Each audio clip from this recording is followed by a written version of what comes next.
Entonces, y ya podemos empezar entonces también la grabación, Duan, por favor. Muy bien.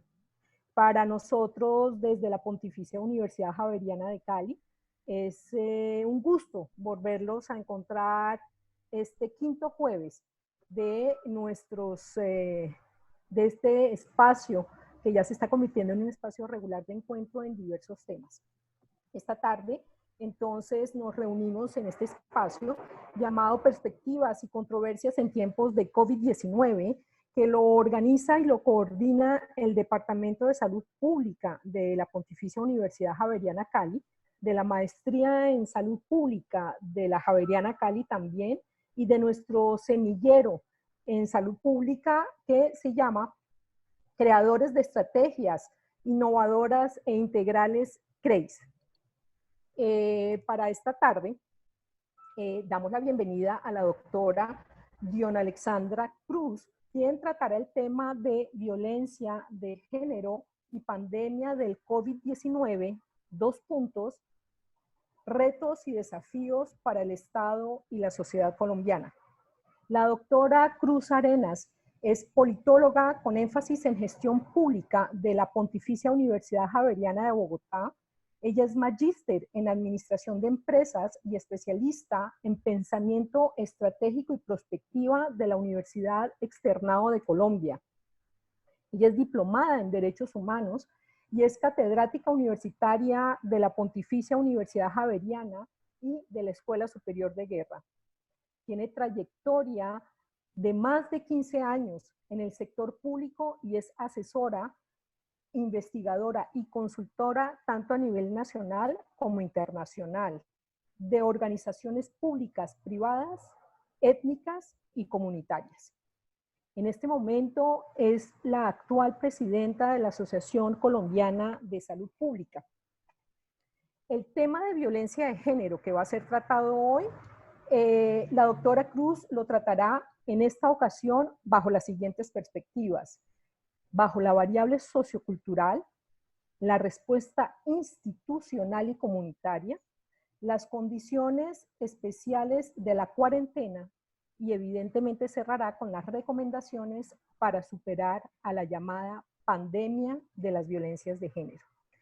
Para no dar más preámbulo, pues vamos evidentemente a darle la palabra a la doctora. Voy a salirme de compartir pantalla y le damos la palabra a la doctora Dion para que ella entonces pueda tratar su tema. Bienvenida, doctora Cruz. Muchísimas gracias, querida Elba María. Es de verdad un gusto inmenso estar contigo, con todos quienes nos acompañan en esta tarde. Un agradecimiento muy especial al Departamento de Salud Pública y Epidemiología de la Pontificia Universidad Javeriana de Cali. Qué gusto y de verdad muy honrada de estar con ustedes presentando un tema de la mayor importancia, denominado la otra pandemia que tenemos, porque vamos a ver en esta presentación cómo afecta al mundo entero.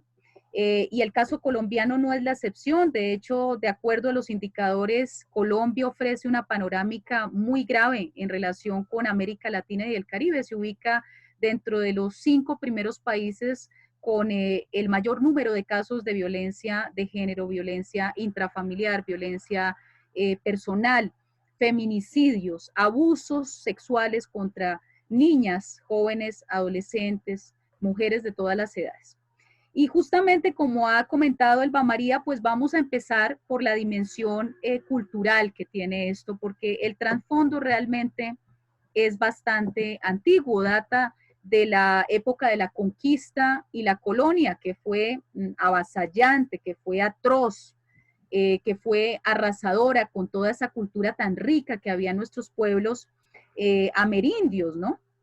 Que además eran pueblos absolutamente organizados en sus relaciones sociales, políticas, culturales, en la distribución de sus territorios, de sus recursos, completamente evolucionados para su momento. Y quisiera aquí mostrarles 2 comparaciones de lo que fue la América prehispánica y lo que viene a ser esa conquista que muchos de los autores denominan y califican como una conquista atroz. Las mujeres entonces, en aquellas épocas de estas civilizaciones antiguas, eran la representación de la Pachamama, de la Madre Tierra, por lo tanto eran sagradas. Había un reparto muy equitativo de labores entre hombres y mujeres, y las mujeres en muchas comunidades estaban convocadas al ejercicio político, a la organización económica y también al aspecto religioso. Muchas mujeres eran sacerdotisas, muchas mujeres ejercían también la función de médicas ancestrales, eran mujeres que tenían el dominio de la naturaleza y de todos los saberes, de la comprensión de las hierbas, de las plantas, pero también de la astrología, porque comprendían muy bien los ciclos lunares. Las mujeres estaban muy claras, y los hombres también, de la influencia lunar sobre la vida de las mujeres.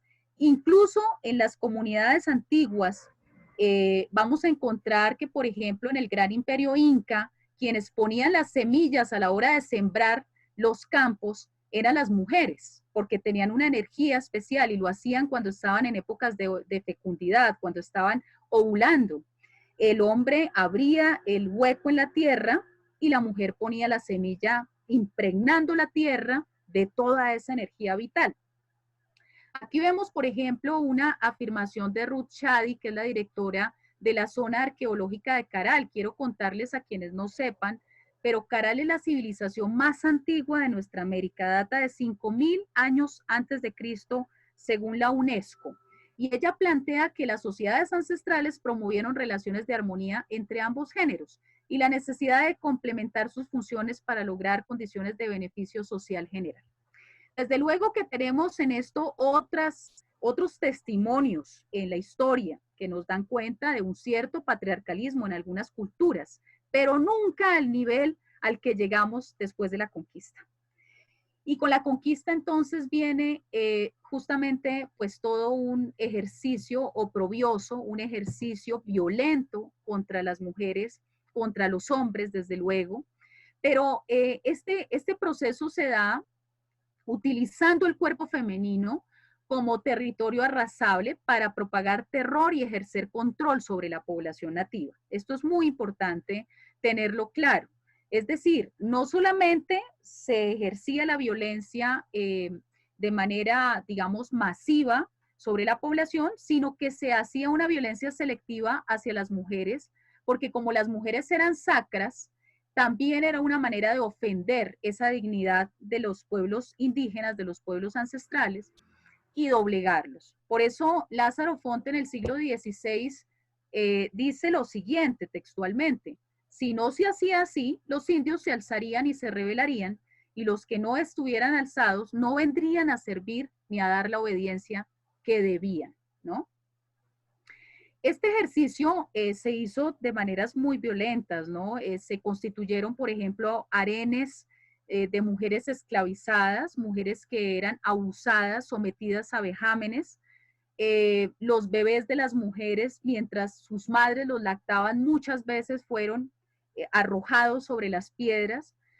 Las mujeres y los hombres tomaron la decisión de quitarse la vida en los cerros sagrados, en las montañas sagradas, en muchas oportunidades, porque no soportaban toda esta andanada de agravios y de violencia a la que eran sometidos como pueblos. Esto va a dejar una profunda huella en nuestro comportamiento, en nuestra psique, en nuestra cultura, en nuestro ADN. Por eso nosotros cargamos con un problema de autoestima colectiva como sociedad, un sentimiento de inferioridad que se expresa en muchas cosas, que se expresa en la manera como nosotros tomamos decisiones, desde las decisiones del amor, pasando por las decisiones políticas. Elegimos mal, y elegimos mal porque no nos queremos, porque no nos valoramos, porque nos quedó esa huella muy profunda desde épocas ancestrales. Y para remediarla, pues habrá que hacer mucha sanación y sobre todo mucha formación. Hay que formarnos mucho y comprender todas estas cosas, y desde luego perdonarnos por cosas que no fueron parte de nuestras decisiones. La dominación territorial, económica, corporal y sexual, ¿no?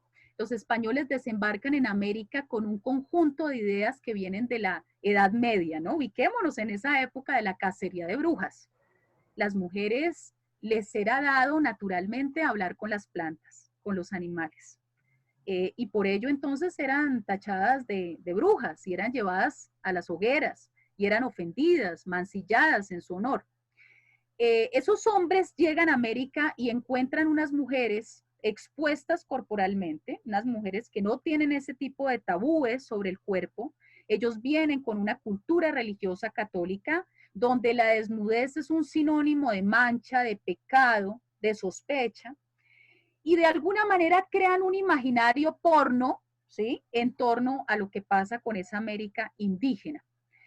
Una América entonces en donde además ellos no estaban acompañados por sus esposas en buena parte del tiempo, digamos, de lo que va a ser la conquista y la colonia, entonces se sentían completamente libres de hacer muchas cosas en estas tierras.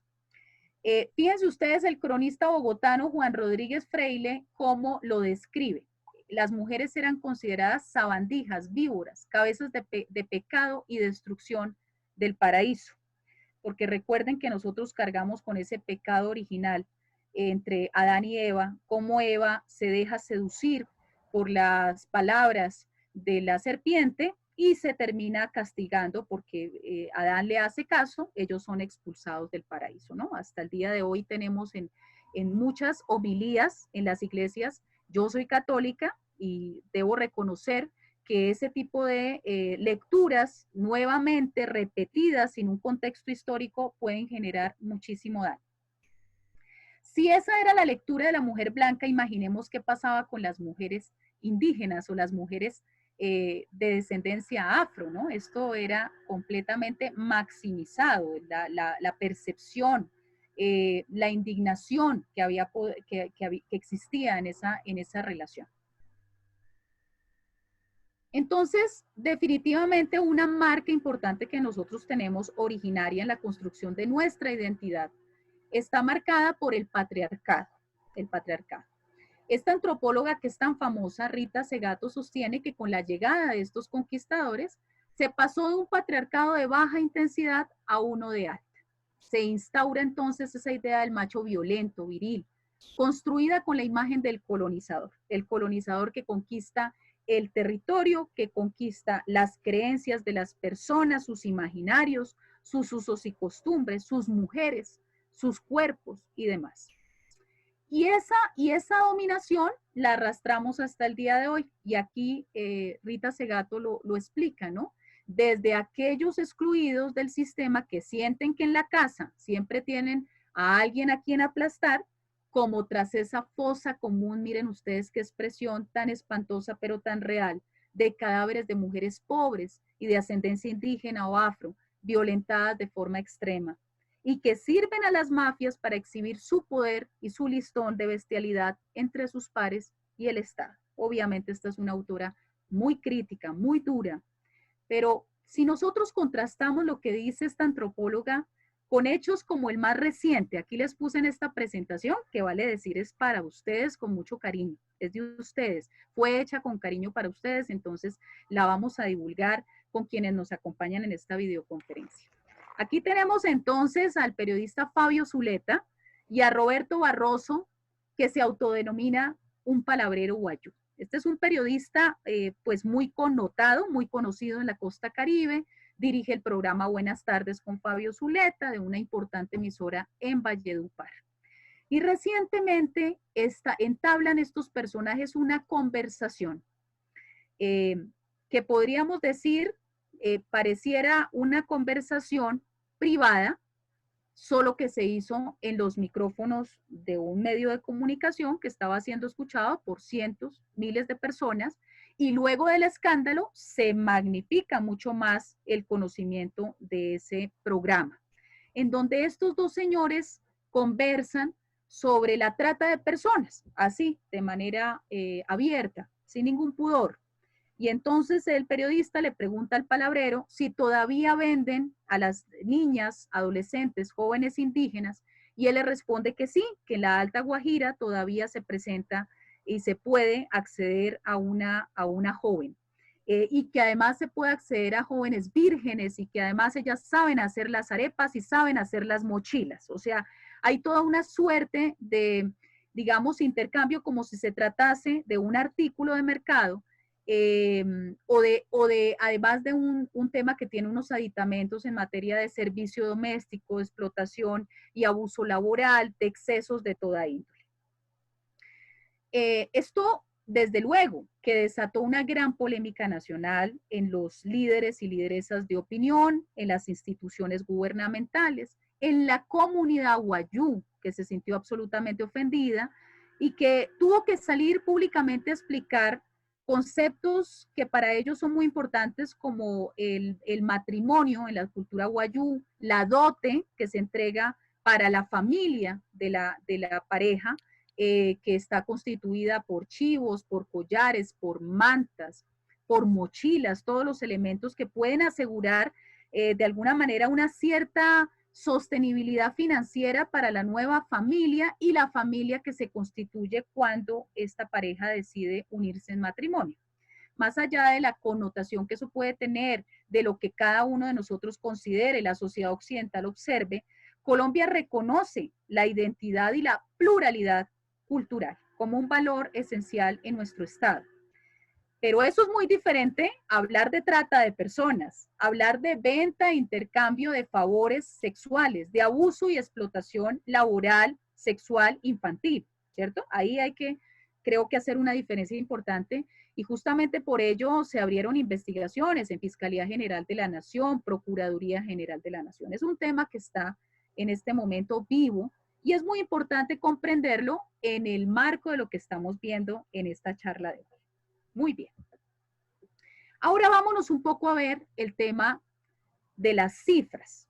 Cuando hablamos de las cifras tenemos que anunciar previo a ellas que a veces el tema de las violencias se nos ha convertido en un asunto puramente de cifras. Cifras frías que nos insensibilizan, nos deshumanizan de la tragedia que significa la violencia contra las mujeres y en general las violencias. Aquí no estamos diciendo que la violencia contra los hombres, los homicidios, que en Colombia son un serio problema de salud pública, no sean relevantes. Desde luego que lo son.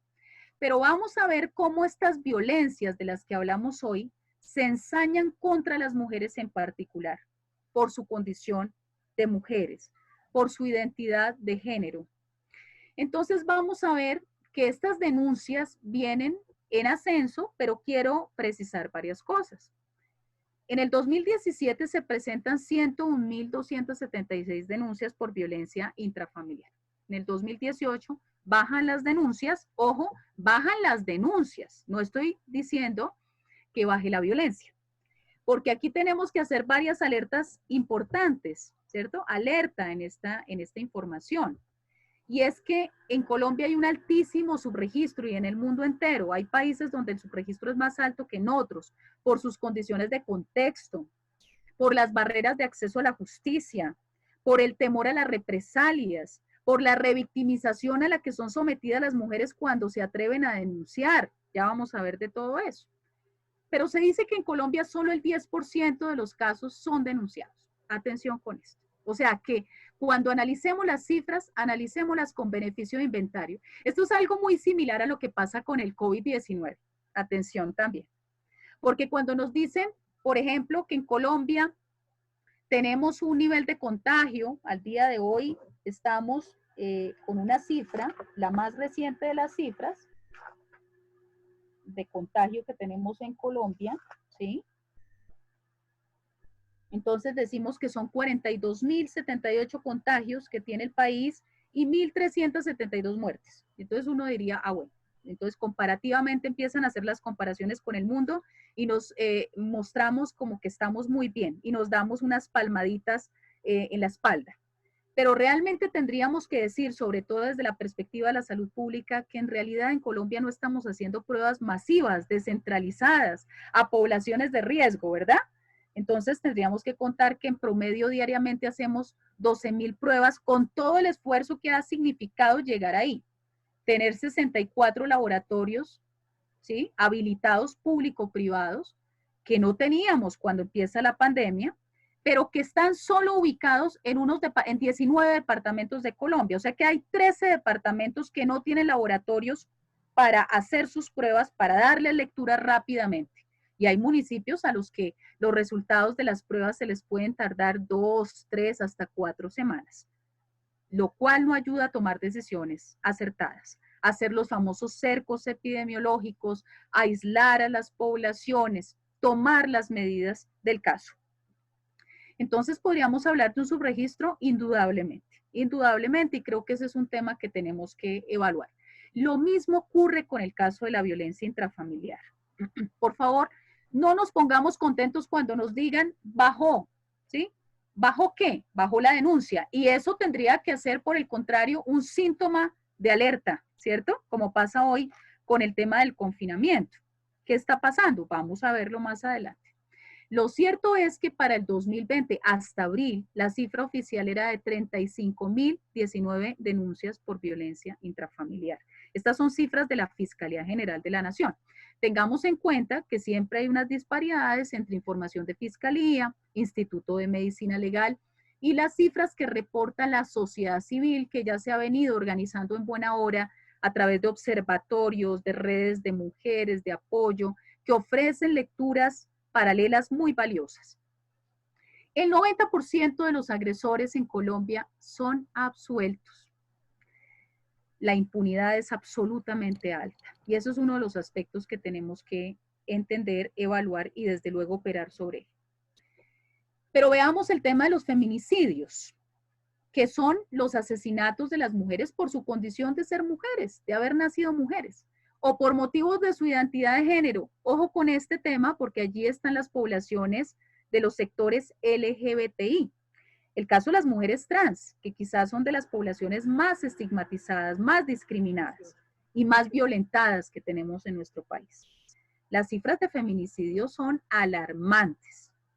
Esto nos muestra que estamos frente a un gravísimo problema de salud pública. Esta situación de los feminicidios atenta contra la vida de las mujeres, tanto como ocurre con el cáncer de mama, con el cáncer de útero, ¿sí? Es exactamente igual la magnitud del daño causado y por eso tenemos que comprenderla y superar de pronto algunas visiones que tenemos a veces sobre estos temas, que es un asunto de las feministas, entonces pues allá mirarán ellas de qué se trata eso. Hay una importante autora internacional muy conocida que habla y nos invita a todos a ser feministas. Todos deberíamos ser feministas, ¿no? Todos deberíamos tomar las banderas de la defensa de los derechos de las mujeres, como tenemos que hacerlo por la defensa de las comunidades afrocolombianas, no solamente ver el drama de George Floyd en Estados Unidos de Norteamérica, sino ver nuestras poblaciones afro, ¿no? ¿Qué ocurre? ¿Por qué el COVID-19 tiene rostro afro tan evidente en los pueblos de nuestro Caribe colombiano, de nuestro Pacífico, ¿no?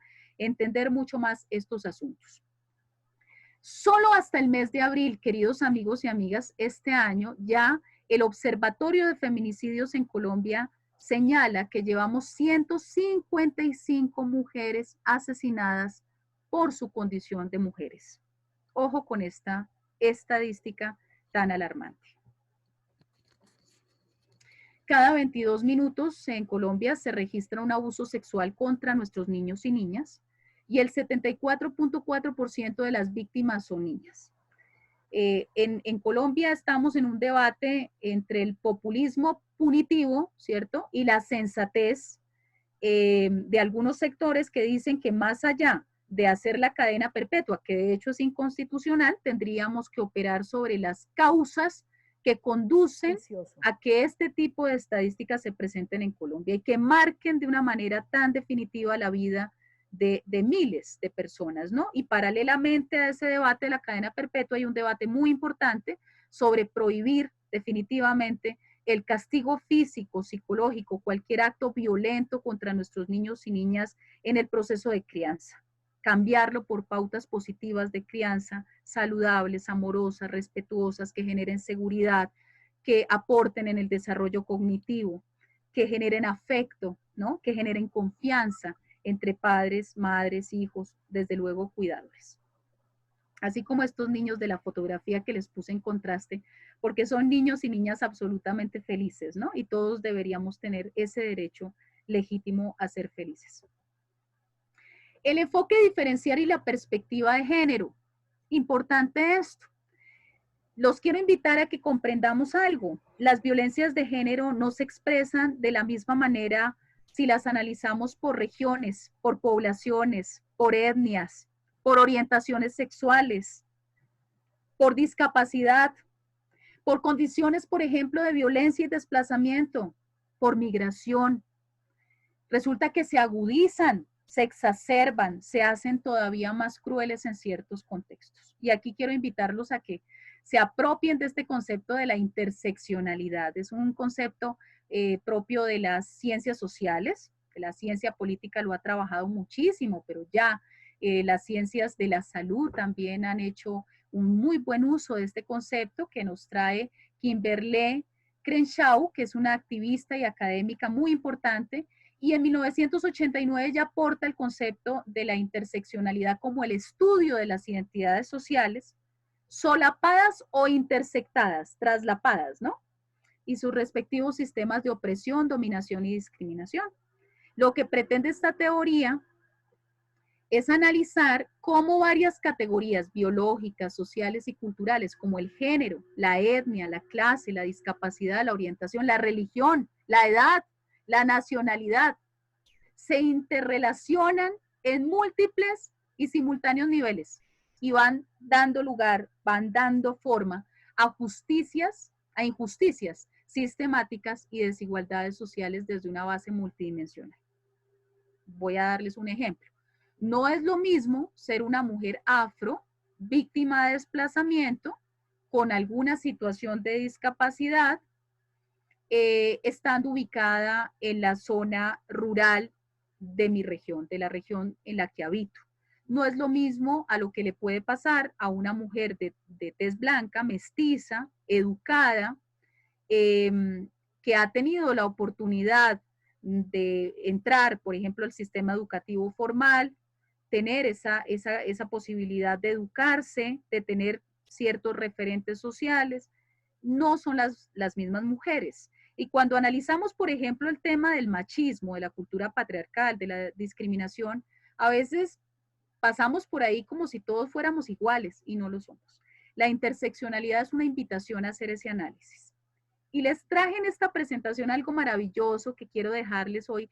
No vamos a poder por razones de tiempo ver el videíto, pero de verdad que es muy importante, se los dejo en la presentación para que lo consulten, porque es una muestra de interseccionalidad.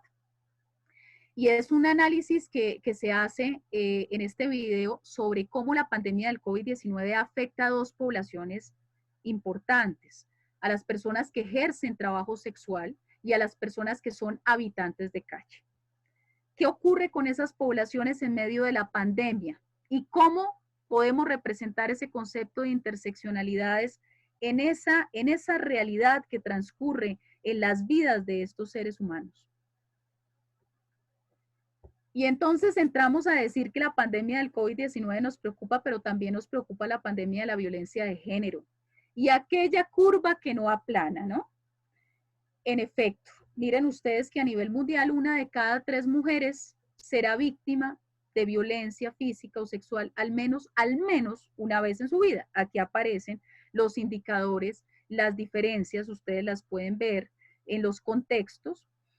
Y si nosotros simplemente revisamos el concepto de pandemia y nos atendemos a que se trata de una epidemia, de una enfermedad o una afectación de salud que ocurre en una zona extensa, donde hay varios países o continentes involucrados, pues resulta que estamos hablando justamente de lo que hoy en esta tarde vinimos a reflexionar, que es la violencia de género, nuestra otra pandemia.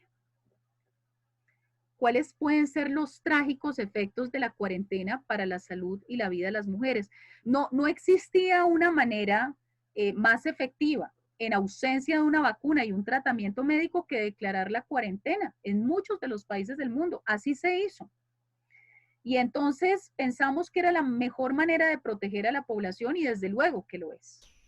Pero no nos dimos cuenta quizá que había una realidad detrás, ¿cierto? De los muros, de las casas, de los apartamentos, de las viviendas. Y es esta realidad de las violencias contra las mujeres que mayoritariamente ya ocurren en las casas. El 60% se calcula en promedio de la violencia ocurre contra las mujeres en sus hogares. Los hogares no son el refugio, no son el lugar protegido, sano, afectuoso, amoroso, el remanso de paz. Ni lo es para las mujeres ni tampoco para los niños y las niñas. Y en otros casos también vamos a ver que las personas mayores también están sometidos y sometidas a altos niveles de violencia junto con otras poblaciones como las personas con discapacidad o las personas que ejercen el trabajo doméstico. Atención con todo esto. Entonces, ¿qué nos dicen los indicadores sobre cómo se expresa esta situación? Pues resulta que tenemos una línea nacional para justamente denunciar las violencias y buscar orientación con psicólogos, con personas especializadas, abogados, trabajadores sociales. Pues resulta que se aumentó, se disparó exponencialmente las llamadas a esta línea, los hechos de emergencia, como se denominan, en los que la vida de las mujeres está en peligro, aumentó en un 553%. Escuchen esto, en un 553%. La línea de alguna manera se convirtió en el único vehículo de apoyo institucional. Cuidado, y vamos a ver qué pasó con el sistema de respuesta, con las redes de apoyo, con las rutas institucionales. Y observemos esto. Según el Observatorio Colombiano de las Mujeres, se recibieron un total de 3.951 llamadas entre el 25 de marzo y el 23 de abril del 2020. Ese mismo periodo, el año pasado, fueron 1.504 llamadas. Ustedes pueden observar el aumento exponencial. Si bien en esas llamadas hay hombres que representan el 10% de las llamadas, no es un número menor, el 90%, la mayoría, son realizadas por mujeres. Y el 71% se concentra en unos territorios muy particulares, en la ciudad de Bogotá, en el departamento del Valle del Cauca, Antioquia, Cundinamarca, Santander. Y hay un aumento muy importante del 300% en departamentos como La Guajira, Casanare, Chocó, Cesar y Sucre. Quiero entrar en detalle sobre estas cifras y qué nos están indicando, qué tipo de mensajes nos están enviando. Por una parte, tenemos que decir que probablemente en la campaña que adelanta el gobierno nacional, cuando se da cuenta, ¿cierto? Solo el primer día, una mujer es asesinada prácticamente con su familia en la ciudad de Cartagena, el primer día de la cuarentena. Esto ya anunciaba lo que venía. Y el gobierno nacional, en buena hora, intenta establecer algunos canales como esta línea nacional, aumenta el número de personas que contestan la línea. Ya vamos a ver que esto tiene muchas dificultades y que además tenemos unos problemas estructurales muy complicados y que eso no fue suficiente. Pero probablemente departamentos que antes no reportaban casos empezaron a reportar y empezaron a visibilizar esos casos de violencias. Desde luego, tenemos que advertir que muchas mujeres, teniendo al agresor al lado, no se van a atrever a hacer la llamada. Y hay lugares del país en donde se hizo un estudio sobre eso. En el caso de Bogotá, la Secretaría Distrital de la Mujer adelantó una campaña que yo creo que tiene que ser nacional, y es que hizo una alianza con los almacenes de cadena más importantes, con ARA, con Justo y Bueno, ¿no? Con las farmacias, las droguerías, de modo que las mujeres cuando iban a comprar el mercadito, allá en ese lugar podían denunciar que estaban siendo víctimas de violencia. Esto es muy importante. Resulta que hay países en donde ya se han tomado decisiones como las siguientes. Forman a las personas que se dedican a la estética, a la belleza, las peluquerías, las manicuristas, las masajistas, las convierten en aliadas del sistema público para que esas personas tengan la condición de detectar las violencias. Y entonces cuando la mujer está allí, le están arreglando el cabello, las manos, ella empieza a contar sus cuitas, sus dolores, sus tristezas, pues estas personas, además de detectar, empiezan a asesorar y a acompañar. y tienen todo el conocimiento para disparar inmediatamente las rutas de respuesta institucional. Ahí tenemos que llegar. Tenemos que salir de las oficinas, ¿cierto? Romper esas trabas burocráticas, porque aquí de verdad tenemos que adquirir la vocación de servidores públicos, no de funcionarios, sino pasar a ser verdaderos servidores, que se conduelen con la tragedia que esto significa. Entonces, llegamos al punto. Hay una serie de barreras de acceso a ese derecho a la justicia.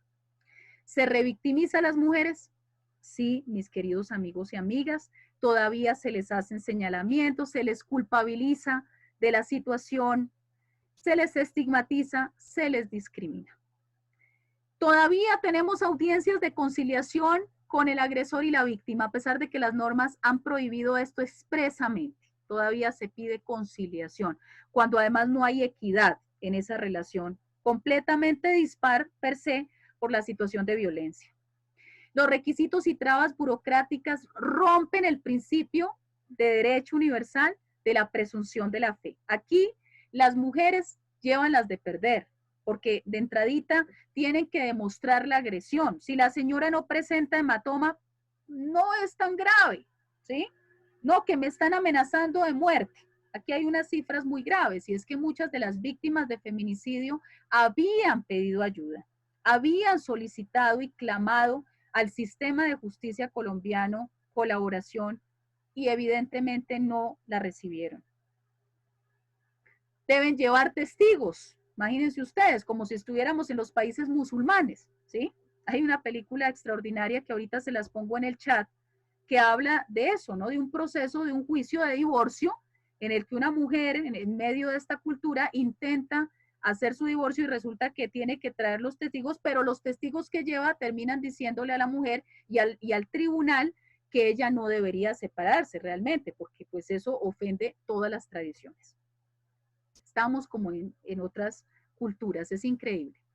Quiero contarles que en virtud de la pandemia, las comisarías de familia se cerraron, imagínense ustedes. Y nos quedamos con el cierre de las comisarías de familia y muchos servicios de defensorías de familia, de juzgados de familia, de fiscalías completamente restringidos.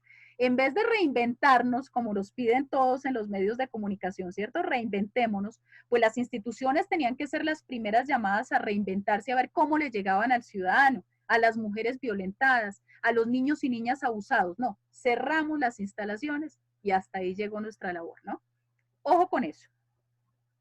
Pero en sí, más allá de la pandemia, siempre nos vamos a ver abocados a un problema de escasez de personal, a un problema de perfiles restringidos. Si nosotros llegamos a una comisaría de familia y analizamos los perfiles, la formación de las personas, no siempre estamos hablando de talento humano formado en temas de atención psicológica, incluso temas psiquiátricos, médicos, de salud pública, que tendríamos que entender, trabajo social, ¿no? Detectar al mentiroso, que esto es tan importante, tan fundamental.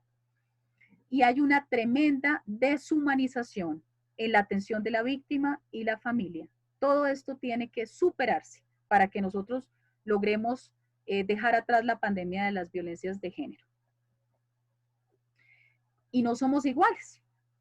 Las mujeres son más vulnerables durante el encierro porque hay una pérdida de las oportunidades económicas. Maisa Hubert lo señaló en una famosa entrevista que concede al periódico El Tiempo. La suspensión de las actividades las deja en una situación de precariedad financiera y eso disminuye sus posibilidades de autonomía dentro del mismo hogar. Entonces las mujeres quedan supeditadas a lo que diga el agresor, porque son altamente dependientes en lo económico. Y todos sabemos, y eso podríamos extrapolarlo a nuestro país, ¿verdad? Somos dependientes económicamente, sin duda. Entonces somos dependientes políticamente también, ¿cierto? Colombia no tiene autonomía para, por ejemplo, los reactivos para las famosas pruebas de COVID-19, los ventiladores, las UCIs. Durante mucho tiempo se estuvo diciendo que los tapabocas que servían eran los que venían de China, que los que hacían acá las MIPYMES y las madres comunitarias no funcionaban, los de tela, claro que funcionan y han funcionado toda la vida, ¿cierto? Entonces tenemos que ganar en soberanía. Y esa soberanía se expresa también en el ámbito de lo doméstico, porque si hay una manera de romper esa situación de violencia es generando autonomía económica, autonomía cognitiva, ¿cierto? La comprensión de lo que significan estos temas en las mujeres es fundamental. Algunas evidencias de esa discriminación, porque tenemos que ponerlo con cifras, porque de pronto de aquí a mañana alguien nos dice que es un simple pálpito y es un tema de percepción, ¿no? Menos del 30% de quienes se dedican a la investigación son mujeres a nivel mundial. Pese a que tenemos una ley de cuotas y a que ya cumplimos más de 60 años del primer momento en el que las mujeres votamos en el plebiscito del 57, hagamos remembranza rápida. Ese voto a la mujer no fue concedido por las élites del momento porque las mujeres éramos igualmente capaces y debíamos tener la oportunidad de tomar decisiones políticas. No, lo que pasa es que necesitaban los votos para el Frente Nacional, para poner en marcha ese pacto excluyente entre liberales y conservadores que nos duraría 16 años, que clientelizó todavía más el sistema político y en el marco del cual surgieron la mayoría de los grupos guerrilleros del país. Entonces las mujeres van a votar, pasan todos estos años, en el 2000 se crea la ley de cuotas, para quienes no sepan, se supone que el 30% de todos los cargos de elección popular, cuerpos colegiados, ¿verdad? Juntas directivas, al menos el 30% de esos asientos, de esas curules, deben estar ocupados por mujeres.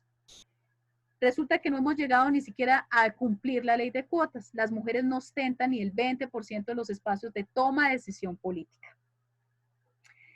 Y miren cómo estamos. Las alcaldesas municipales son solamente 152 de 1.102 municipios. Representan solo el 12%. En el país, de los 32 departamentos, en solo 2 tenemos gobernadoras. En el Valle del Cauca, felicitaciones para ustedes, y en el departamento del Atlántico. 2 mujeres en 32 departamentos. Y somos paritarios demográficamente, ¿no? Porque las mujeres son incluso más que los hombres, son un poquito más que los hombres en los censos. Y sin embargo, pues no llegamos ni al 20% de la representación. Las mujeres dedican el doble de tiempo que los hombres a las labores del hogar, al tema de la economía del cuidado. Este es otro tema importantísimo, ¿no?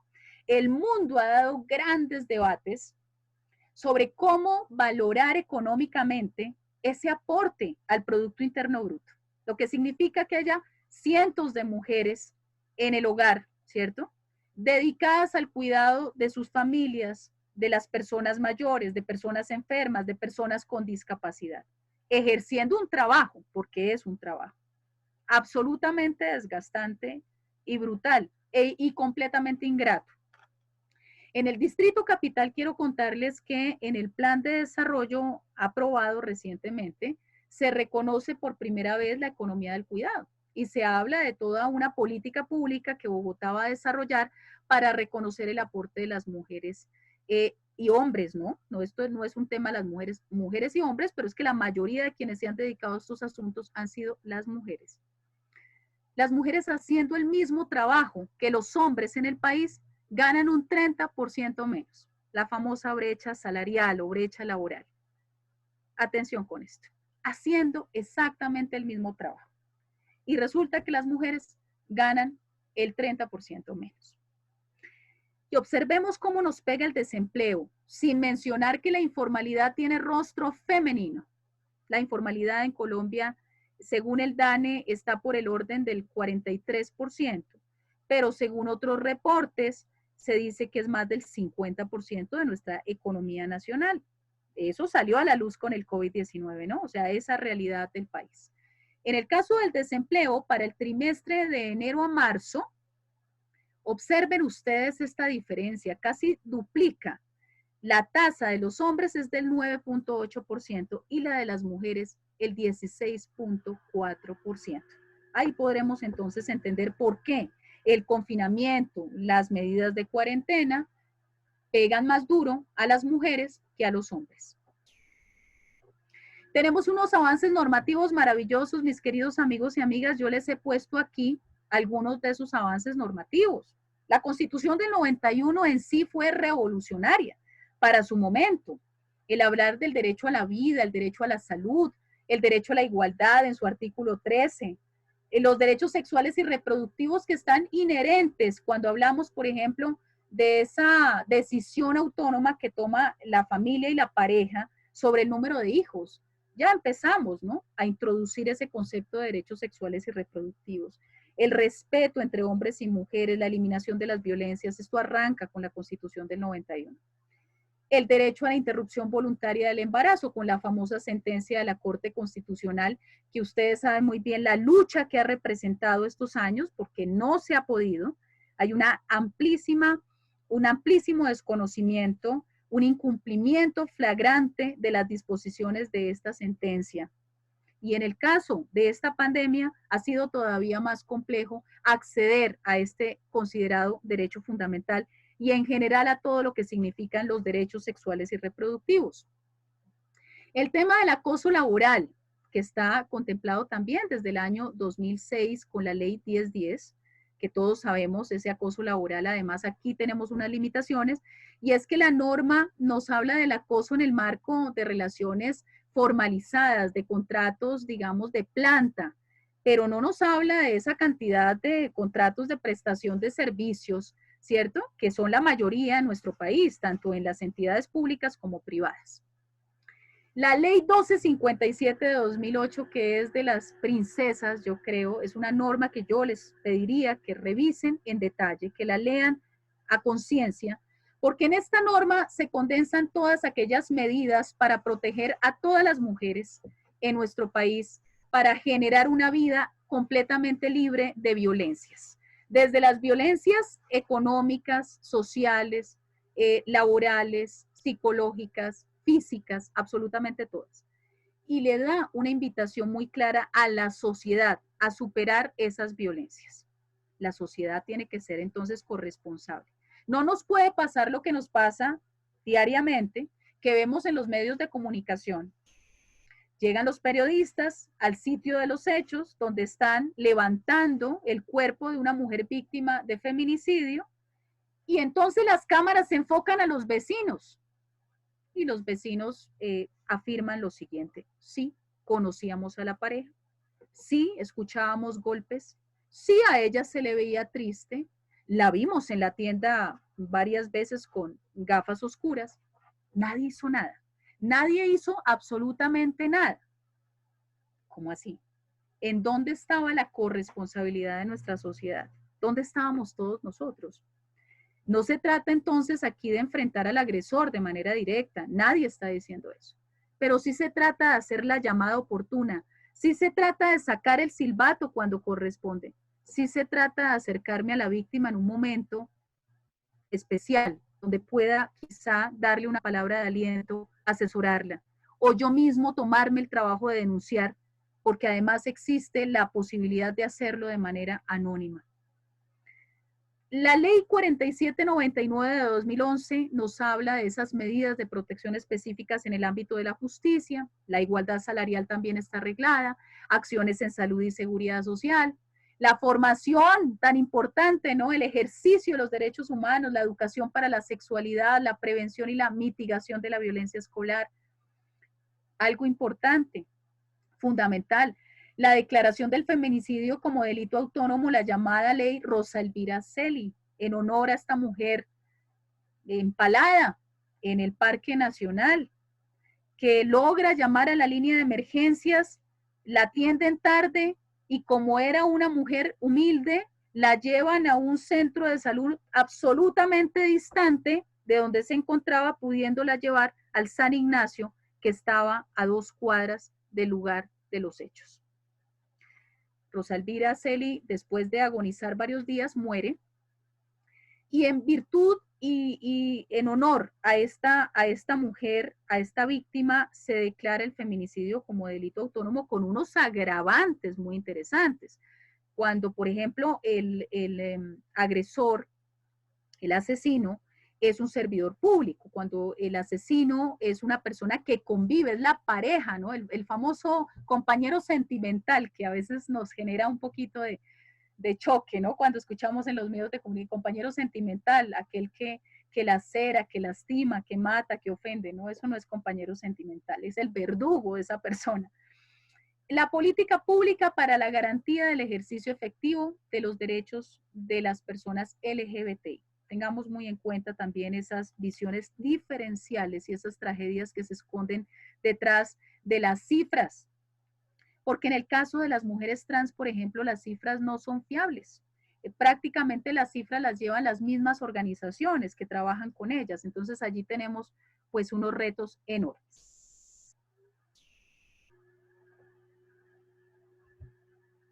Avanzamos en lo normativo y como buena cultura leguleya, ¿no?, que tenemos nosotros en nuestro país, pensamos que eso ya estaba listo, ¿cierto?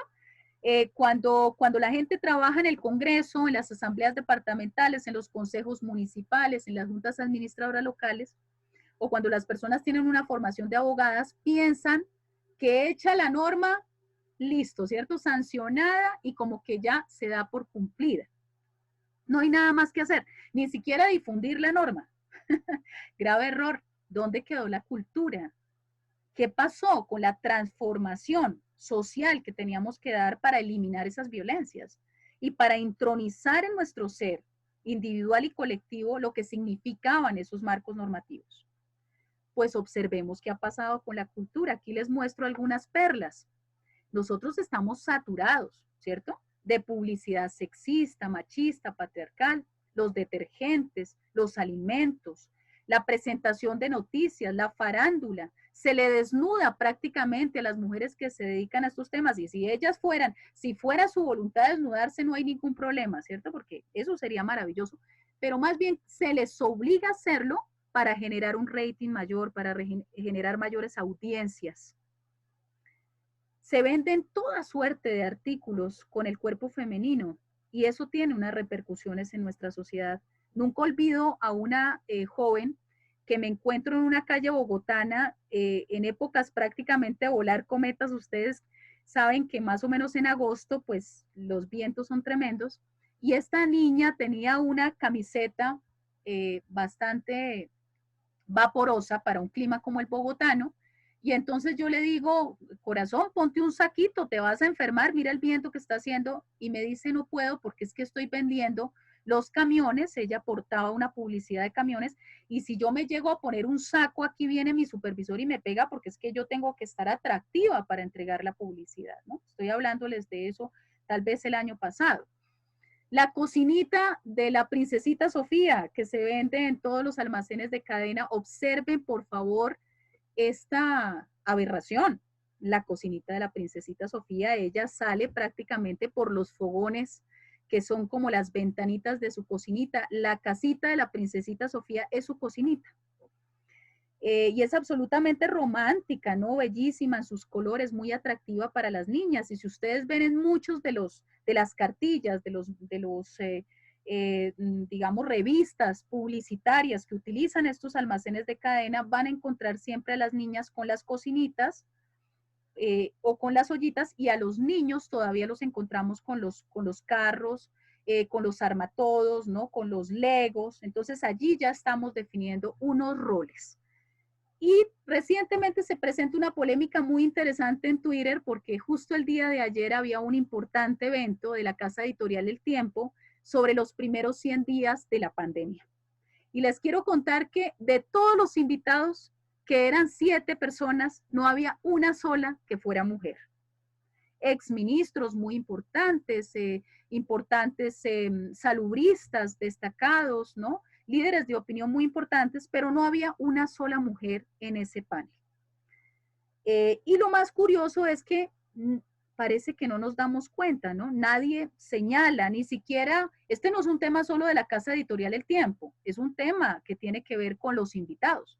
El mismo panel, los integrantes del panel pueden observar esta situación cuando los están invitando al panel. Entonces yo podría revisar, uy, ¿sabe qué? El señor que me está convocando, ¿no? Mira, encuentro un poco incómodo que todos seamos hombres, ¿no habrá alguna mujer salubrista, epidemióloga, como dice este salubrista Julián Fernández de la Universidad del Norte, que puso esto en su Twitter el día de ayer?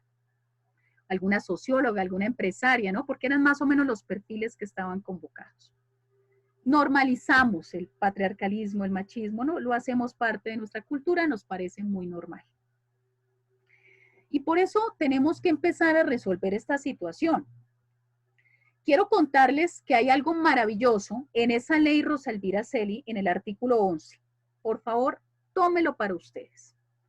La norma obliga a que todos los servidores públicos de la rama ejecutiva o judicial, en cualquiera de sus órdenes, pero que tengan competencias en la prevención, investigación, judicialización, sanción y reparación de todas las formas de la violencia contra las mujeres, reciban formación en género, derechos humanos y derecho internacional humanitario en sus procesos de inducción y reinducción. Y acá les puse algunas fotos de esos organismos: comisarías de familia, defensorías de familia, hogares del bienestar familiar, nuestra Policía Nacional, nuestras fiscalías, juzgados, ¿no?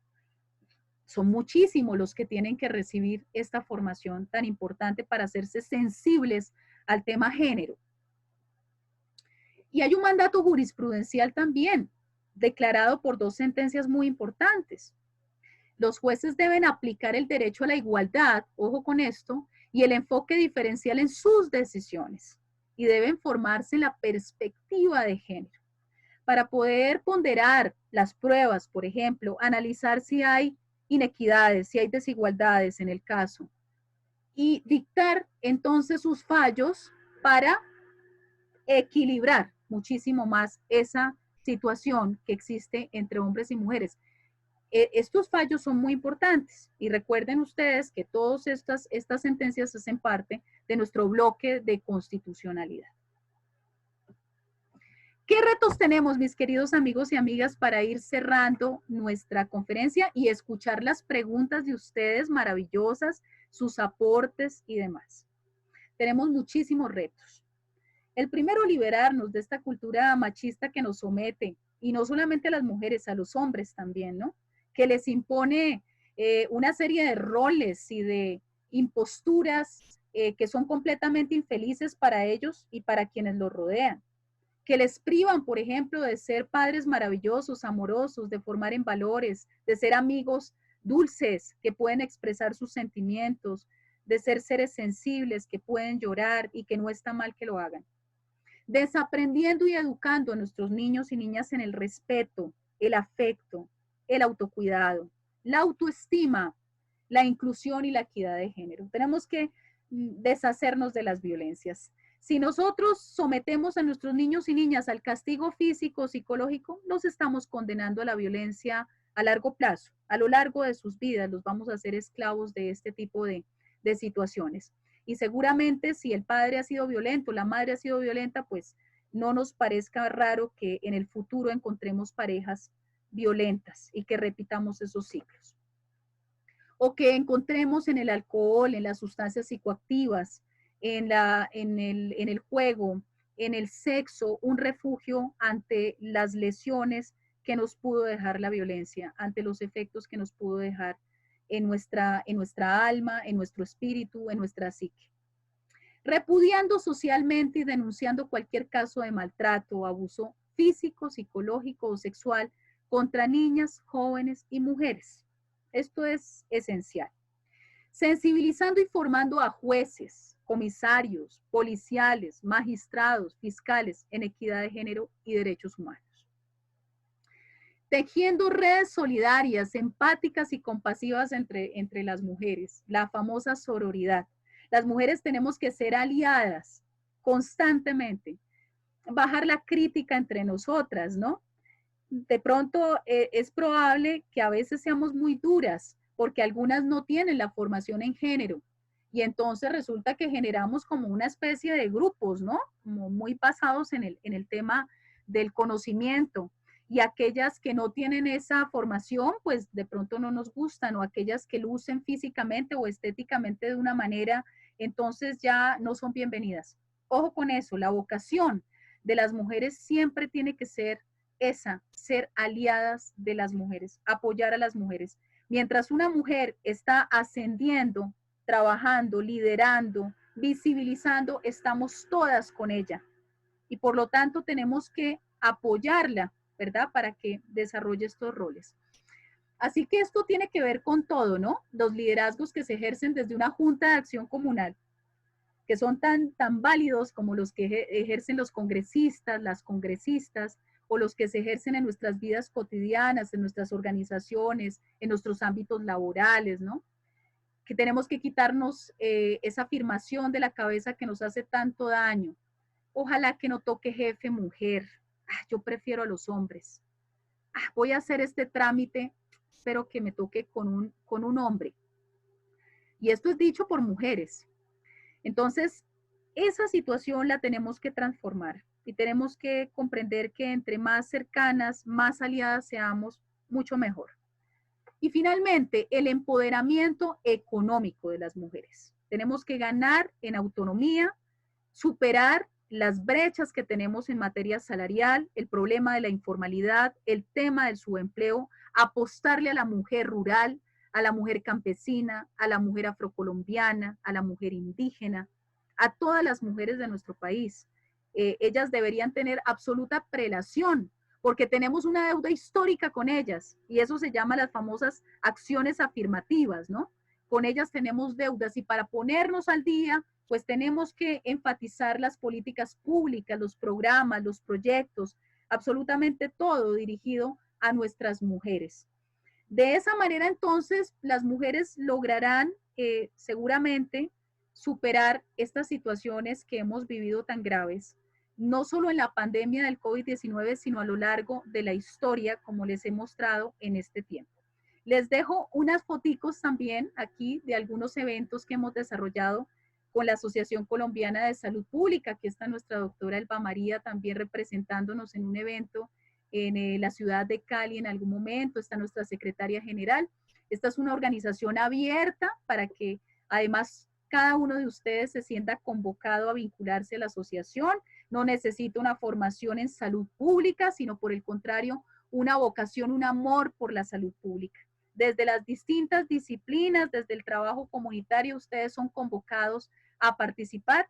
Les dejo también en la presentación la página web, que es www.saludpublicacolombia.org. Espero que les haya gustado muchísimo esta conferencia y estoy atenta a sus preguntas y a sus aportes. Muchas gracias.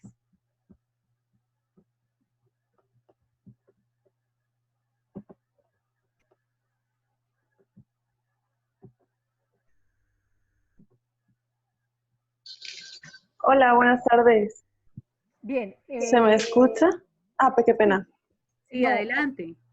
Necesitamos, espérame, Dion, vamos a darle un orden a las preguntas y a los comentarios que han hecho. Entonces, las personas que quieran hacer preguntas, los invitamos a que los hagan vía chat, que nosotros, yo me encargaré de estárselos leyendo para que tengamos entonces un orden en estas intervenciones. Entonces, vamos a empezar. Primero que todo, quiero darle un saludo a nuestros estudiantes de la Maestría en Salud Pública que están presentes y vamos a saludar a personas que están de la organización CORSOC, que es del área de mujeres sobrevivientes de violencia.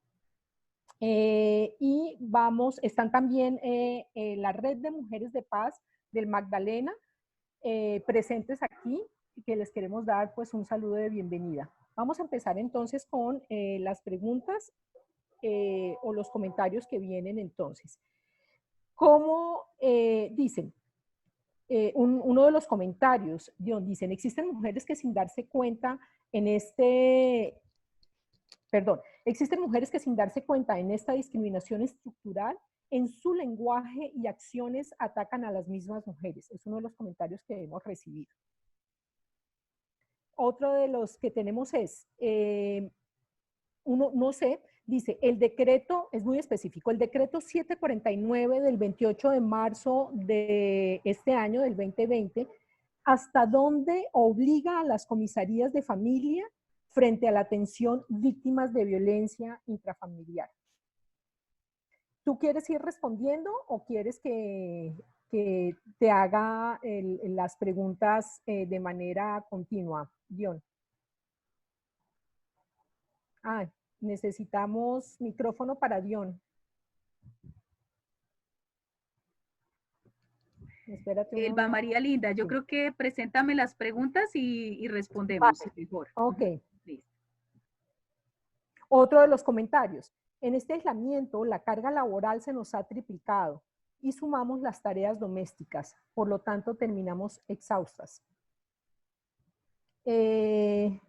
Otra, vamos a ver si tenemos. Yo creo que en este momento dice, ¿cómo podemos crear estrategias en la violencia de género en Colombia contemplando la diversidad étnica y cultural?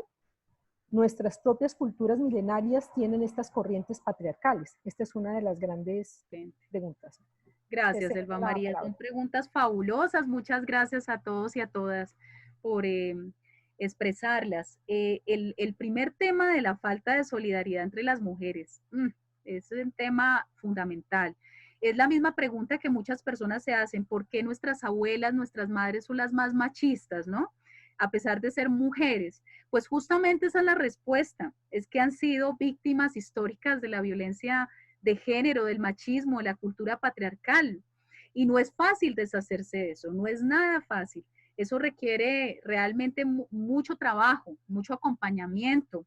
Y yo le diría a todas las personas que lo que tenemos que hacer antes de juzgar a las mujeres, ¿no? Por cómo se visten, por cómo hablan, por cómo es la pareja, por todo, lo que tenemos que hacer es acercarnos, ser compasivos, ser empáticos, ser solidarios con las mujeres, independiente de la condición en la que se encuentren, si conocen los temas de género, si son sensibles a los temas de género o no. Hasta las mujeres más equivocadas, yo diría que son las que están clamando más apoyo y más asistencia por parte nuestra. Entonces, en ese caso, tenemos que llenarnos de profundo amor, de profunda compasión y acercarnos a ellas y siempre ser aliadas. Y no dejarnos llevar por ese tipo de trampas que de alguna manera en la cultura se han construido de rivalidad, ¿no? De competencia entre las mujeres. No caer allí, por favor. Claro que sí, las comisarías de familia están obligadas. De hecho, en el debate más reciente, hace 2 días, que se hizo en el Congreso de la República, convocado por Aida Bella, la ministra de Justicia, Margarita Cabello, tiene que aceptar que fue un gravísimo error el cierre de las comisarías de familia y que en próximos días todos esos servicios van a ser rehabilitados. Desde luego, con todas las condiciones de higiene, distanciamiento social, bioseguridad, protección personal, pero ni más faltaba, las comisarías de familia tienen que ejercer su papel. Ahora bien, la Policía Nacional, ¿sí?, sigue teniendo todas las competencias para, digamos, atender situaciones de violencia de género. Y eso es algo importante que todos y todas tenemos que conocer, ¿no? Ante una circunstancia de violencia y las líneas que se han activado y todos los planes que las distintas regiones han dispuesto para tal efecto, pues son importantes y tenemos que divulgarlas. Hay una pregunta sobre el tema de la salud mental en épocas de pandemia. Esa persona que pregunta tiene toda la razón. Este es un momento muy grave porque para las mujeres ha significado una sobrecarga de tareas. El trabajo, el cuidado de la familia, la atención de la pareja que se tiene en casa, y desde luego, pues lo que está pasando es que las mujeres no están durmiendo. De hecho, el indicador que se maneja es que las mujeres duermen mucho menos que los hombres en Colombia. Eso es una realidad de apuño. Las mujeres se responsabilizan de hacer el almuerzo de su pareja y de ellas mismas el día anterior, ¿no? Dejar todo listo para el día siguiente, la jornada, alistar a los niños, en fin, o sea, es una sobrecarga impresionante y nadie piensa en eso. Y creo que es muy importante aquí hacer un llamado al cumplimiento estricto de la ley 1616 del 2013, la ley de salud mental. Yo quiero que ustedes la tengan también muy presente, esta norma. También les voy a poner acá en el chat, que no se me olvide la película, que tienen que verse.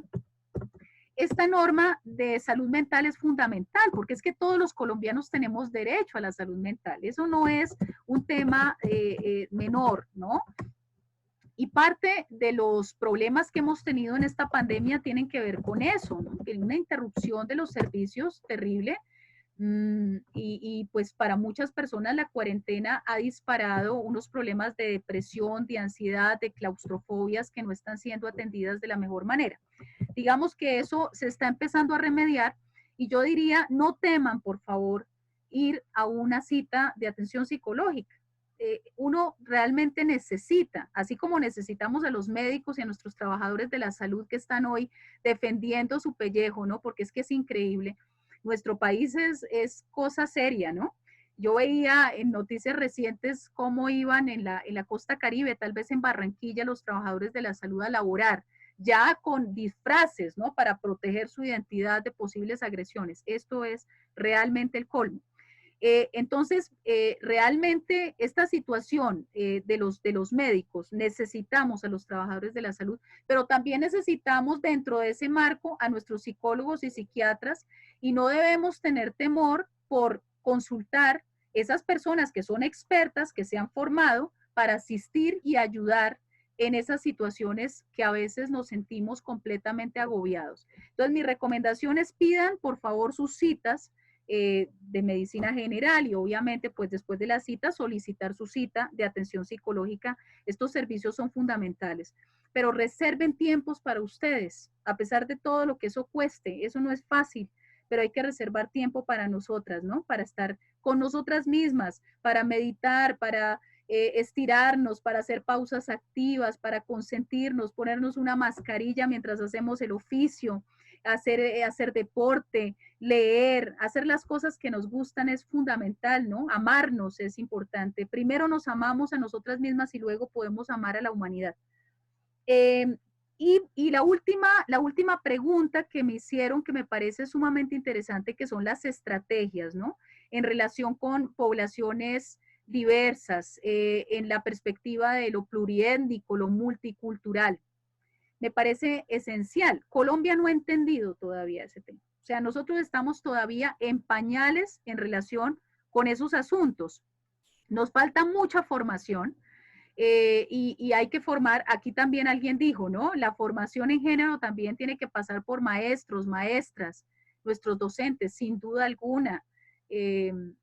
Totalmente de acuerdo. No puede ser que un maestro, una maestra sea machista o sea homofóbico o sea racista, ¿no? O discrimine por razones socioeconómicas. No, pues eso es fatal porque entonces no está enseñando, no está transmitiendo realmente y creo que ahí está perdiendo valor el sentido de la educación. Entonces tenemos que entender de qué se trata el enfoque de atención diferencial y promover esas estrategias de prevención de violencias porque la persona que preguntó esto tiene toda la razón. Les quiero decir, en algunas comunidades en Colombia todavía se practica la ablación, que es la castración del clítoris femenino. Y la lógica que conduce a eso es una lógica bien cuestionable, ¿no? No, que el orgasmo femenino es tan fuerte que puede desequilibrar las capas tectónicas y generar temblores y maremotos, ¿no? O sea, es el control del cuerpo femenino. No sé si recuerdan, pero en la entrevista del famoso periodista del Caribe con el Palabrero, hay un momento en el que él habla y pregunta, ¿y la mujer se queda quieta en el acto sexual? ¿Sí? Esa parte es tan importante porque en muchas comunidades indígenas se le enseña a las niñas que en el acto sexual la mujer no se mueve. Yo recuerdo que cuando en Bogotá hicimos la política distrital de sexualidad y consultamos a muchas comunidades indígenas que tienen resguardo aquí en territorio muisca, ¿no? Y resulta que encontramos que muchas decían eso, decían no. Si uno se mueve, entonces resulta que los hombres le dicen a uno que uno ya estuvo con hombre blanco, porque uno aprendió mañas. Entonces ahora sí uno aprendió a moverse. Háganme el favor. Entonces realmente vamos a decir, no podemos estigmatizar, no es un asunto generalizable a todas las culturas. Hay culturas, de hecho, en Colombia bastante digamos, respetuosas de las mujeres, hay matriarcados. Pensemos en la misma cultura guayú, pensemos, por ejemplo, en las mujeres arhuacas, las mujeres de nuestra sierra, también tienen unas labores de mando y de intervención en decisiones políticas supremamente fuertes. Las mayoras en las comunidades del sur de Colombia, donde son las mujeres las llamadas a preparar todo el tema del yagé, eso es una cosa muy interesante, acompañar, digamos, a quien hace el proceso, pero también en eso hay ciertas paradojas. Una mujer que está menstruando no puede tomar yagé porque corta el yagé, ¿sí? Entonces hay una serie de usos y costumbres que terminan siendo bastante lesivos y desde luego discriminan a las mujeres y sobre ellos también tenemos que trabajar, desde luego desde el respeto a los usos y costumbres de nuestros pueblos indígenas y afrodescendientes. Sí, hay unas preguntas interesantes, te las voy a formular y dice la Claro. siguiente, desde la fórmula Paula Cristina Bermúdez, dice, muy importante para las mujeres que no reproduzcamos los modelos machistas. ¿Cómo motivar desde la política a las nuevas generaciones? Es una pregunta bellísima. Yo creo que la educación cumple un papel fundamental, Elba María. Creo que es muy importante aumentar a nuestras maestras mujeres, a nuestras lideresas mujeres. Aquí precisamente en esta videoconferencia nos está acompañando una mujer maravillosa que es Inílida Ballestas, que nos acompaña desde los Montes de María. El hecho de un saludo muy afectuoso para ella y para toda su comunidad, es una mujer que lucha día a día por defender a las mujeres, trabajar en materia de derechos sexuales y reproductivos. El hecho de tener figuras femeninas en los puestos de liderazgo, desde la comunidad, desde el aula de clase, ¿no? En la iglesia, en las iglesias y comunidades de fe también tenemos que hacer el cambio. A mí como católica les confieso algo, me molesta mucho que nunca se haga la oración a la Virgen María en el ritual, ¿no? En todo el proceso, digamos, de la misa, y que al final se cante la canción mariana, se deja para el final, ya cuando la gente se está yendo, ¿no? Y casi que eso también nos está enviando mensajes, el hecho de no tener hermanas en cargos de liderazgo dentro de nuestra iglesia católica, las comunidades cristianas, bueno, las comunidades cristianas han venido ampliando el número de mujeres que están a la cabeza y creo que eso es positivo, pero eso tiene que ser en general. Entonces, una manera realmente de animarlo es a través de eso, de tener cada vez más mujeres a la cabeza, que sean esa imagen que otras niñas también quieren seguir. Pero hay un tema de educación. Yo creo que cuando nosotros en nuestros hogares tenemos la fortuna de formar una niña, ¿no? Quienes nos escuchan que tienen hijas, y sobre todo, pues para los padres de familia que nos acompañan en esta videoconferencia, yo creo que es el reto más hermoso de la vida. ¿Cómo formo a mi hija para que sea una mujer feliz y para que sea una mujer empoderada? Yo creo que eso parte del afecto, del amor, de la cultura del cuidado. Cuando yo acompaño a mi hija a comprar la ropita que le gusta y le permito elegir los colores, los estilos que a ella le gustan o el peinado que le gusta. Y esa niña afro, por ejemplo, que tiene el cabello precioso, rizado, le doy toda la seguridad que ese es el cabello más hermoso que puede tener y que lo tiene que lucir con todo el orgullo. Yo estoy enviándole a esa niña un mensaje de empoderamiento, que es fundamental. Si yo amo y protejo a mi niña, seguramente esa niña va a crecer con ese correlato de buscar a una pareja, hombre o mujer, desde luego, que no vaya a violentarla en el futuro, ¿no? Entonces hay un tema que es cultural, que es educativo y también tiene que ver con los imaginarios, ¿no? Los imaginarios que todos los días encontramos cuando, por ejemplo, vemos televisión nacional. Pensemos en un famoso programa que es estéreo, ahora se me escapa el... Tu voz estéreo. Tu voz estéreo, gracias, Elba María. Ese es un programa que todo el tiempo está remarcando los roles de género, los estereotipos y las violencias, ¿no? Entonces casi que historia por historia vamos a ver a la mujer supuestamente, ¿no? Utilizando sus atributos para llegar más lejos en el trabajo, para seducir al compañero, ¿no? Y termina siendo, desde luego, un problema que se devuelve contra la mujer, pero son los imaginarios que las niñas, que nuestras niñas están observando, niñas y niños. Cuando yo veo en la farándula siempre las niñas tan ligeritas de ropa, si no veo al presentador igual, pues desde luego que eso va generando una lógica diferente en la mentalidad de cómo crecemos hombres y mujeres. ¿Será que entonces para ser exitosos tenemos que desnudarnos, no?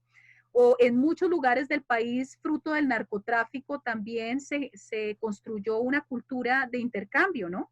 En Colombia, les cuento, hay situaciones límites. El Papa Francisco, cuando vino a Colombia, en Cartagena, denunció cómo se vendían virginidades de las niñas en nuestro país, en Cartagena, en el eje cafetero, en muchos lugares de Colombia.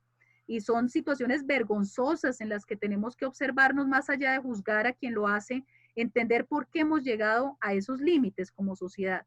y qué tenemos que cambiar para que esas cosas hagan parte del pasado. Sí.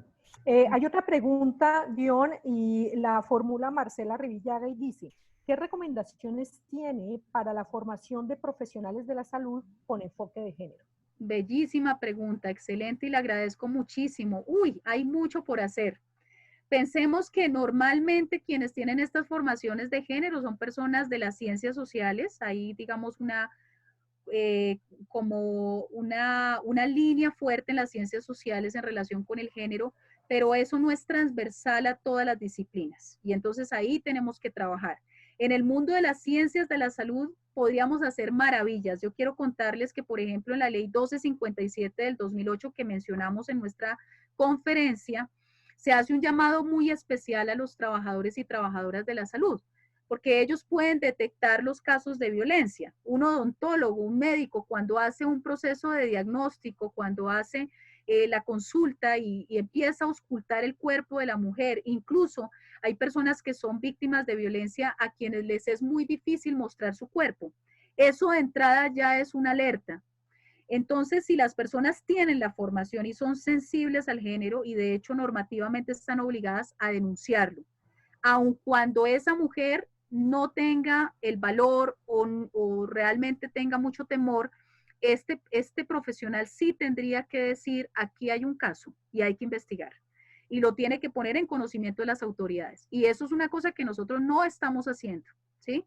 Nos quedamos en el dolor, vemos el moretón, vemos la actitud extraña, vemos psicológicamente a la persona afectada y no estamos reaccionando como toca. Entonces, esa pregunta me encanta porque indudablemente nos lleva al tema de cómo se estructuran los pensum académicos y cómo tenemos que garantizar que siempre existan contenidos enfocados al tema de los derechos humanos, ¿sí? A la perspectiva de género, a la atención diferencial, a entender los temas étnicos, la interculturalidad que es bellísima, que no sabemos nada de interculturalidad siendo un país tan rico en culturas y realmente desconocemos todos esos saberes. Parte también del tema es que nos formemos en ese conocimiento prehispánico, ¿no? Yo, por ejemplo, con mis estudiantes trabajo mucho esos temas, entonces enseñarles, bueno, cómo era el mundo de los mayas, de los aztecas, de los incas, de los muiscas, de las primeras civilizaciones, de la civilización caral, de todas estas, ¿no? Y nosotros tenemos, pues, comunidades maravillosas. Pensemos, por ejemplo, los agustinos, ¿no? Que son también de los más antiguos de Colombia, y que también rendían un culto muy especial a las mujeres y había un respeto absoluto a la mujer. Nosotros no sabemos de eso. Entonces pensamos que la violencia nos viene por alguna razón extraña, pero no entendemos cuáles son los patrones de origen, no nos explicamos y eso no nos ayuda tampoco a resolver, porque cuando necesitamos resolver un problema hay que buscar las causas más profundas del mismo, ¿sí? Para operar sobre ellas y darles solución. Y efectivamente tratamos de invisibilizar de manera cultural esta circunstancia, lo que lo hace más difícil. Y uno de los ámbitos más difíciles de estudiar, quizás por su misma estructura, es el ámbito militar, y aquí hay una pregunta que la formula Mauricio Cardona, y dice, hay un tema que no ha sido difundido ampliamente y es el rol de la mujer en las fuerzas militares y la violencia a la que son sometidas en estas instituciones dentro de la violencia de género contra las mujeres. ¿Qué podríamos hacer desde la salud pública para mejorar los niveles de violencia contra las mujeres en las fuerzas militares? Qué pregunta tan hermosa. Claro, hay núcleos poblacionales, querido Mauricio, y amigos y amigas que son más sensibles que otros, también por sus condiciones, ¿no? El tipo de educación castrense, digamos que es, de alguna manera, también genera unas deficiencias en la comprensión de los temas de género, ¿sí? No, cuando se habla de estos temas de género, normalmente estamos enfrentados a una cantidad de prejuicios y de mitos enormes, pero tenemos que acercarnos a estos temas. Yo les quiero contar que, por ejemplo, en instituciones como la Policía Nacional y nuestras fuerzas militares en general, nuestra fuerza pública, hay muchos casos de violencias de pareja que trascienden sin que nadie se entere porque además hay un cierto silencio y un cierto pacto de silencio de no contar porque tiene que ser la familia perfecta, nadie puede contar. Es más, ni siquiera se puede contar que una persona tiene una orientación sexual diversa, imagínense ustedes, o sea, eso ya equivaldría a un señalamiento, ¿no? A una situación de discriminación, a pesar de que normativamente eso está prohibido, ¿no? Entonces volvemos a reiterar la importancia de transformar la cultura. ¿Cómo se puede hacer? Desde distintos lugares, nuevamente, hay que enfatizar en el ejercicio de formación. Todas estas personas reciben procesos de instrucción y formación muy importantes. Pensemos en el famoso patrullero reciente que generó esta polémica tan hermosa, el patrullero de Toribío, Cauca, que ante un desalojo, justamente en el Valle del Cauca, se niega a participar del operativo del desalojo y dice, no, yo no me meto ahí porque mi formación, ¿sí? O sea, toda mi educación desde mi temprana infancia en mi hogar, que además es de origen campesino, indígena, pero seguramente en la instrucción que él también ha recibido en la escuela de policía, porque quiero contarles una cosa, la Policía Nacional misionalmente tiene una función en la protección y defensa de los derechos humanos, ¿sí? O sea, eso es lo que dice la Constitución, y asegurar la convivencia pacífica de los colombianos. Entonces el policía estaba acatando la Constitución. ¿Por qué les digo esto? Porque si nosotros hacemos un ejercicio de formación, de educación constante en esas estructuras, seguramente eso va a conducir progresivamente a un cambio. Pero también tenemos que ayudar desde otros lugares, por ejemplo, desde el Congreso de la República, a que haya una paridad en los cargos directivos, por ejemplo, ¿no? No es muy normal ver coroneles, mujeres, generalas, pues ostentando estos cargos importantes. Y allá también tiene que llegar la ley de cuotas o la paridad de género, yo diría más bien la paridad de género, porque conozco a mujeres maravillosas, tanto en policía como en nuestras fuerzas militares, que podrían perfectamente y estarían muy interesadas en ejercer ese tipo de cargos de dirección. Al tener esos liderazgos femeninos allí, seguramente las cosas empiecen a cambiar. Hay esfuerzos, están haciendo esfuerzos importantes desde las áreas, departamentos de derechos humanos, pero sin duda alguna todavía falta mucho por hacer. Lo que dice Mauricio es completamente cierto. Yo creo que no podemos resolver todas las preguntas, pero sí quiero resumir un poco los comentarios que se han dado de personas, digamos, como Laura Jaramillo, en donde habla de términos tan fundamentales en donde quizá lo podríamos resolver en otra conferencia, y es lo que es el feminismo. Solamente hablar de lo que es la palabra feminismo para que no lo confundan con un embrismo, pues Sí, haría que exacto. todas las mujeres y todos los hombres nos podríamos reconocer como feministas. Digamos lo que es la sororidad, lo que es el apoyo. Y en estos términos es importante, digamos, trabajar en lo que es todo un marco conceptual, pero creo que ya siendo la hora nos tenemos que despedir. Yo te voy, primero que todo, a agradecer, Dion, por esta magnífica presentación sustentada con cifras, informativa, que dio luz a muchísimas cosas que están ocurriendo actualmente y que cerraron instituciones que tenían que estar al alcance de las víctimas, entonces no tuvieron cómo salir adelante en este momento, ¿no? Voy a compartir la pantalla porque les quiero mostrar a ustedes, ya para despedirnos, a quienes estuvieron presentes hoy, quién va a ser nuestro próximo invitado para nuestro webinar, que será el 18 de junio y va a ser a cargo del doctor Luis Carlos Silva Aycaguer, que es PhD en matemáticas y en ciencias de la salud, es investigador titular y profesor de la Universidad de Ciencias Médicas de La Habana, y lo va a moderar nuestro compañero, el doctor Juan Carlos Aristizábal. Entonces, ya diciendo esto, creo que nos tenemos que despedir y decirles a todas y a todos que en nuestro canal de YouTube de la Javeriana Cali va a estar colgada tu presentación, que han preguntado muchísimo, y todos los demás webinars que han pasado hace 5 jueves. Los esperamos entonces para una próxima ocasión, el próximo jueves, 18 de junio, y esperamos volverte a tener como invitada, Dion. Muchas gracias, Elba María, encantada. Les compartí por el chat los links que les debía, ¿no? El video maravilloso es un TED, una conferencia TED, de Chimamanda Ngozi, que es divino, porque es ¿Por qué todos deberíamos ser feministas? La película del divorcio de Viviana Amsalem, ahí encuentran, y mi correo electrónico por si me quieren escribir. Además, de verdad, invitadísimos a ser parte de la Asociación Colombiana de Salud Pública.